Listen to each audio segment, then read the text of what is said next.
Ребята, всем привет! Как мы оба потеряли работу, первый начну я, о моем опыте, о моей работе. Вечно зеленый штат, но это не так. Я не знаю, с чего начать. На 90-ке был спидлимит 70, здесь уже 50.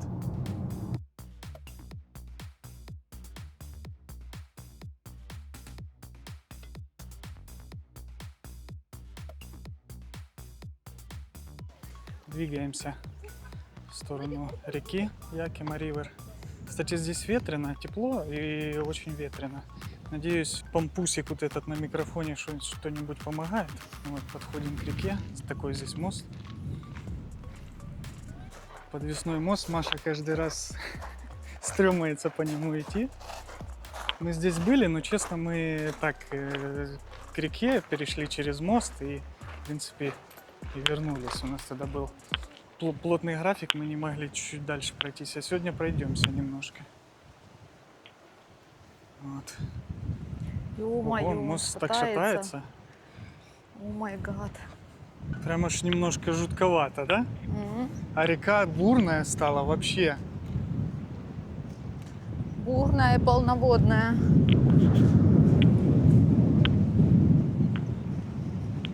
Видишь, сейчас активно потеплело, активно тают снега.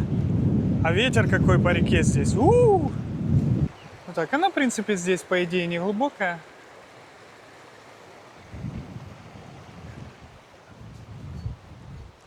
Вот так вот это выглядит. Мост длиной, наверное, метров 30. Все, сходим с моста. Ну и как здесь ивой пахнет.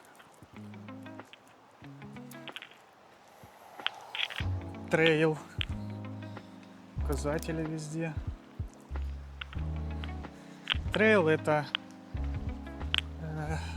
пешеходные маршруты, пешие дорожки. Здесь, кстати, тоже очень часто возле дороги, возле реки идут железнодорожные. Вот мост, переходим по ним. Поезда здесь, кстати, не очень развиты в Америке. Ну, представьте такие расстояния. В основном основная доля грузов приходится на перевозки траками. Поэтому эта профессия так здесь востребована. Представьте тоже на такие расстояния содержать железную дорогу. Почему здесь часто и поезда с рельс ходят, короче. Спасибо. Так солнечно, классно. Я смотрю, ты идешь, кайфуешь, да? Тепло, наконец-то. Да. Пока идем в джунглях каких-то тут. Не знаю, где выход будет на более открытый участок, хотелось бы выйти. Кстати, вот в таких реках, вот как мы проходили мост, люди очень редко купаются в них. Купаются, да, мексиканцы вообще везде купаются. Ну, как у нас, знаете, там речка и куча пляжей, здесь как бы так сильно не развито. Если здесь есть пляж, то к пляжу, ну, как бы люди просто, да, пикничок устраивают такое. То есть это не обязательно пляж, на котором купаются. Так, читаем информацию. Нельзя на мотоциклах, нельзя на квадроциклах. Короче, тут можно вот таких вот встретить горных овечек, козлов. Даже на электробайках нельзя. Не строить новые маршруты, да. Такие здесь горы. Как, их горами не назовешь, они невысокие. Такие скалистые. Это все образовалось от застывшей лавы. В штате Вашингтон, в нашей эре, где мы живем, сколько, 3 или 4 вулкана, да? Да. Хелена, Райнир знаменитый, Бейкер, Маунт Худ, по-моему, тоже вулкан. И Да? Адамс. Но Маунт Худ это, в принципе, в Орегоне уже. Тоже, блин, в Сиэтле нигде не встретишь. Вот эти вырастают, такие красненькие. Побеги они дают. Я помню, мы еще, они кисленькие, мы в детстве их кушали. Ну, как кушали, облизывали. Не то, что там ели, они такие кислые, знаете. Уже на полынь похоже. Растительность конкретно меняется. Выгоревшие деревья. Жутко выглядит. Много.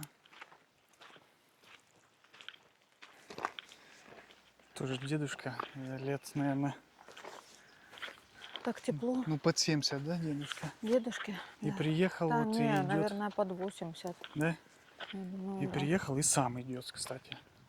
Что самое интересное. Вау, цветочки такие полевые. Да, мы сейчас Они могут, кстати, стоять долго. какой-то шмель летает. Так мы не будем его тревожить, чтобы он нас не потревожил. Вау, это что, крыжовник? Э, Смородина? Это смородина, походу. Офигеть. Это вот надо же. Это для Вот так. животных диких. Они что-то увидели. Мгм. Вау. Что там? Снейк.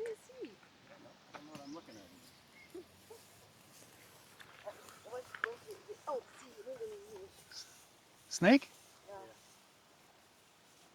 О, во. О май гад.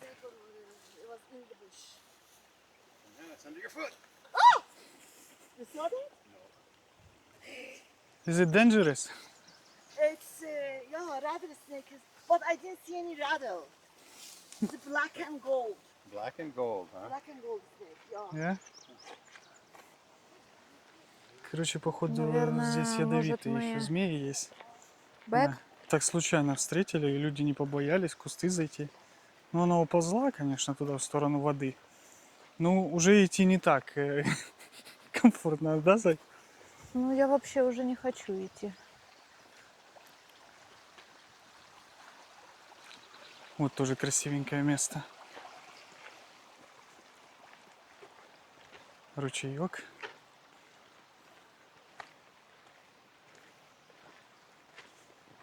Да тут вообще такие джунгли, глянь, трава по пояс. Ну, В общем, она хочет поделиться тоже своей историей. как говорил ранее Миша, мы приехали в августе 22 года. У нас есть дочь, ей на тот момент было 10 лет. Она пошла в elementary school, и мне нужна была работа такая, чтобы я могла ее отводить и забирать, отводить в школу и забирать со школы. Так как в школе предоставляется автобус школьный, вот, который доставляет детей в школу и затем после школы отвозят домой. Но так как мы жили недалеко от школы, в пешей доступности, работу я искала поблизости. Оплачивается пойти работать в лабораторию. Опять же вопрос встал, как ребенка отводить, ну отводить, ладно, забирать со школы. Вот. В школе работал один русскоязычный человек, он был кастодион, это считается как уборщик в школе, и он согласился привозить Настю домой. Вот, поэтому я пошла в лабораторию на full time, это на 8-часовой рабочий день. Вот. Когда мы пришли в лабораторию, первое впечатление меня поразило то, что нет сменной одежды, нет сменной обуви, даже нету бахил при входе в лабораторию. То есть это очень странно, как бы. Вот. Лаборатория основывается на проведении, той лаборатории, в которой я работала, основывается на проведении исследований, подготовки и исследований образцов пищевых продуктов на всякие различные бактерии, как листерия, сальмонелла и плесень. Вот. Работала я непосредственно с бэйби-смесью. Это мы подготавливали, получали баночки, в которой находилась смесь. Вот. Чипировали каждую баночку под отдельным номером, каждую партию тоже под отдельным номером. И потом из баночек брали определенное количество смеси, затем заливали ее, оставляли в инкубаторе на 48 часов, и потом эту смесь в дальнейшем забирали на определение всяких бактерий. Вот. Моя задача была в подготовке этой смеси. Вот. Работа была физически тяжелая, потому что разные баночки, и это все надо было, мы получали палетами, это такие, ну, на палете много-много коробок, 150 коробок в одной палете, в одной партии. В каждой коробке было по 6 банок, то есть это получается 900 банок. И мало того, что надо было разгрузить эту палету на полочки, затем их прочипировать, коробки, потом открыть коробки, прочипировать каждую баночку. Затем эти полки закатывались в помещение preparing room, где мы их опрыскивали 70% алкоголем. Вот. И затем формировали в кэны, в бины. В каждом бине мы ложили по 9 кэнов. Бывало такое, что баночка там весила 350 грамм, то есть 9 баночек за раз поднять. Либо же бывало такое, что по полкилограмма и по 900 грамм. Вот. В следующей комнате мы, получается, с каждой баночки брали определенное количество в пакет. Вот из этих 9 формировали один пакет, потом заливали жидкостью специальной.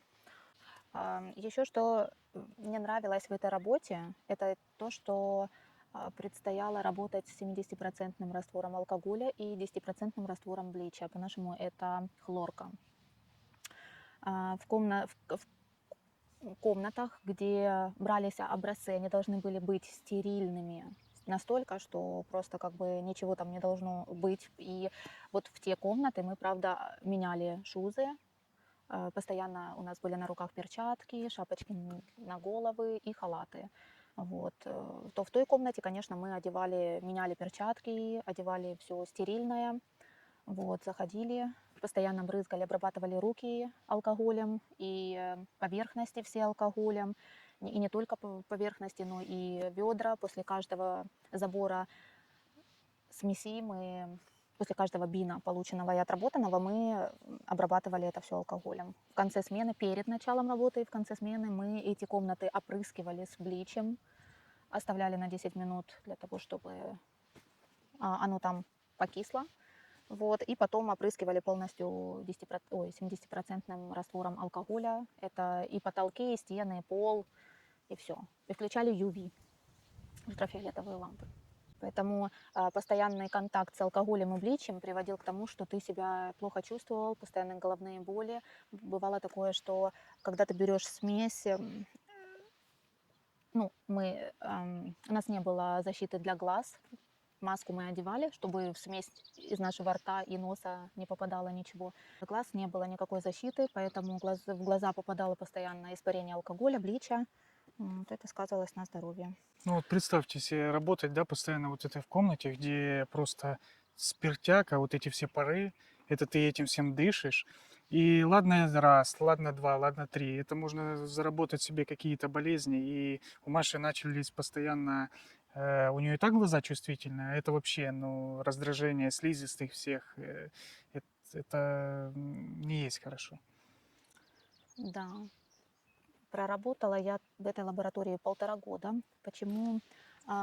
Хозяева этой лаборатории – это люди с Ирана. Они давно сюда приехали. Эта лаборатория мега, наверное, корпорация, потому что она насчитывается очень много подлабораторий. И вот я работала в одной из них. Когда я пришла в феврале 23 года, 1 февраля 23 года, вот, у нас начались проблемы на эту работу американцы не соглашались. То есть и руководство приняло решение принять украинцев, которые умеют работать, идут на любую работу, потому что нету выбора в этом. Вот. И получается, как нас открыли спецпроект, вот, и нас приняли всех украинцев. Вот. Когда я пришла на работу, проработав там 2 недели, ну, отношения между украинцами уже на второй день, наверное, моей работы был понятен, что каждый сам за себя. Вот. Ничего не приходилось. Ну, английский у меня не совсем был хорош. Вот. понять понимала, сказать очень сложно, а еще если специфическая работа, вот, приходилось выкручиваться, если я там что-то не понимала, просила, ты можешь мне это показать, вот, и мне показывали. Вот, по истечению 2 недель у нас начались перебои в поставке работы. Вот, так как на одном заводе было найдено салмонеллу, его прикрыли, и чтобы завод запустился обратно в работу, ему надо было очистить все свое оборудование, убить салмонеллу, пройти всякие этапы а, санэпидинстанции. Вот. Поэтому нас начали кидать в другие лаборатории. Вот. Так как у меня было и есть образование химико-технологическое пищевого оборудования, поэтому я начала ездить в другую лабораторию, где работа которой основывалась на получении пищевых продуктов. Мы их отбирали, заражали специально всякими бактериями, такие, которые в первой лаборатории исследовали, то есть это сальмонелла, листерия и колай. Вот, и помещали их в инкубаторы для большего быстрого размножения и роста этих бактерий. Потом исследовали, наносили на различные плейты и исследовали концентрацию прорастания этих бактерий. Если, допустим, в Америке на полках магазинов много готовой продукции, и эта продукция хранится не один день, а несколько суток. Вот, и по истечению этого, допустим, если в этой продукции уже есть какая-то бактерия, и она, продукция остается на полках, да, и люди ее покупают, что будет, если, как себя будут вести эти бактерии, если ее сразу не убрать с полок, и что может привести в дальнейшем, как повлияет это на здоровье человека, который съест эти продукты, да, зараженные бактериями. Вот здесь мне очень понравилось работать в этой лаборатории. Мой руководитель, который нас принимал на спецпроект, интересовался, вот, на что было ему сказано, что что я очень хороший работник. Моему руководителю это не совсем нравилось, когда, наверное, чем больше, знаете, чем больше ты стараешься, как мы привыкли в Украине, да, прикладывать усилия, работать по регламенту, выполнять все правила, прописанные в регламенте, тем было несколько человек, таких как я, которые выполняли все по регламенту, все никогда не жаловались, ошибки исправляли тут же, не докладывали, что там кто-то где-то провинился, а начальнику это не нравилось, он любил, знаете, как в грязном белье ковыряться. Вот, мы его не устраивали этим, и он себе начал подзывать других людей, расспрашивать, а люди, украинцы, которые повелись на это, они были для него лучше, чем мы, и поэтому получилось так. Хотя, когда приходили новые люди, то почему-то нас, плохих в кавычках людей, Супервайзерами делали. не супервайзерами, я уже забыла, как это Наставника, должность называлась, что мы должны были координаторы, да, должны были обучить людей всему тому, чего и умеем. Владельцы, да, компании, они не хотели со мной расставаться, они перевели меня в химическую лабораторию, так как на этот момент уже пошло сокращение со спецпроекта, да, нехватка работы, перебои с работой, вот, и людей начали сокращать потихонечку, и они перевели меня в химическую лабораторию. Но так как я с химическими составами не работала, не училась, я по образованию пищевик, технолог, вот, то для меня это было сложно на английском. Забыла? Педагог это уже второе. Вот, то для меня было очень сложно на английском понимать взаимодействие химических компонентов, и как бы эта лаборатория специализировалась на исследовании металлов в пищевых продуктах, и не только в пищевых продуктах, но и там и во всяких каких-то. Просто я ее не понимала, один раз обожглась, хотя я придерживалась всех правил, которые изучала. Обожглась да? в смысле?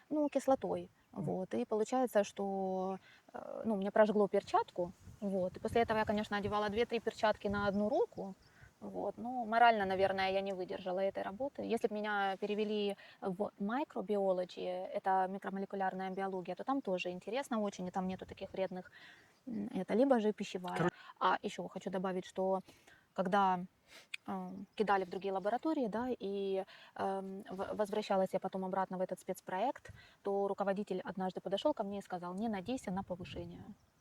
То есть как бы как-то так. Поэтому пришлось уйти, но знаете как, я об этом не жалею, сейчас здоровье намного лучше. Вот. Ушла я с этой лаборатории в сентябре, 5 сентября 2024 года. На биржу я не могла встать, как Миша сказал ранее, что при потере работы вы имеете право встать на биржу, вам будет платить 60%. Но это в от моем случае, так как меня этого. уволили, а ты как ушла сама, тебе не Да, получается. так как я ушла сама, вот, написала заявление. Как тут происходит? Я пришла на работу, сказала, что я, там, допустим, ухожу сейчас, могу развернуться и уйти. То есть в Америке это так, это в штате Вашингтон, и не надо, не обязательно отрабатывать 2 недели. Да, но в моей ситуации замену мне не надо было находить. Я предупредила за несколько дней о том, что 5 сентября это мой последний рабочий день будет. Это где-то, наверное, 3 или 4 дня. За 3 или 4 дня. То есть я не стала отрабатывать 2 недели. Я спросила у работодателя другого, ну, с которым последние месяца работала. Он мне сказал, что ты можешь не отрабатывать, если ты не хочешь. Причиной моего ухода еще стало то, что последнее время, последние, наверное, полгода моей работы нам перестали доплачивать, ну, вернее, полностью оплачивать отработанные часы. То есть бывало такое, что когда поставки были в большом количестве, было много работы, много палет, мы, бывало, что работали 9, 10, по 11 часов в день. Вот, и все хорошо оплачивалось. Спустя год моей работы стали какие-то недоплаты, недочеты за отработанные часы. Вот. Стал вопрос, что как бы вы нам не доплачиваете, на что нас посылали к другому человеку, чтобы мы спрашивали. Ну, то есть конкретного ответа не было на наши поставленные вопросы. Тогда мы подошли к руководству и сказали, что мы не нуждаемся в сверхурочных часах. Сверхурочные часы – это те часы, которые за 8 часов, то есть 9 час, начиная с 9 часа. В день. В день. То есть мы подошли к нашему начальнику и сказали, что мы будем работать только 8 часов. Ну, мы на это имели полное право по регламенту. Вот. То есть с 8 до 4:30. Ну, как бы он нам не мог отказать, он согласился, но при этом видно было по его выражению лица, что ему это не понравилось, а на что мы сказали: ну вы же не платите нам отработанное время, то есть задарма я не буду работать. Вот. А то, что не доплачивалось, он себе благополучно ложил в карман все. Вот и все. Поэтому как бы контора какая-то оказалась не совсем честная, наверное. Ну, это по отношению к украинцам, я думаю. Вот. По отношению к американцам там все совсем по-другому, оплачивается все по-другому, на ступень выше. Никто за такие деньги, как мы, работать не будет. Единственное, что мне нравилось в этой лаборатории, это график с понедельника по пятницу с 8 до 5. Это очень редко здесь. Вот. И лаборатория это давала шанс, возможность, наверное, подрабатывать детям, которые учатся в колледже, после колледжа, там 2-3 часа, 4 максимум в день. Они имеют право, по закону штата Вашингтон, они имеют право подрабатывать, то есть как бы на свои личные нужды. После это 14 очень лет, хорошо. да? После 14 лет, да. Начиная с 14 лет. Даже школьники не имеют права как бы. Да, вообще тут система странная. Вот так вот людей набирают, а потом в один прекрасный момент могут всех просто уволить. Вот бывали случаи, это люди, которые здесь давно, уже по 20 лет рассказывают, попадали в такие ситуации. Говорит, нам набирают 100 человек на проект.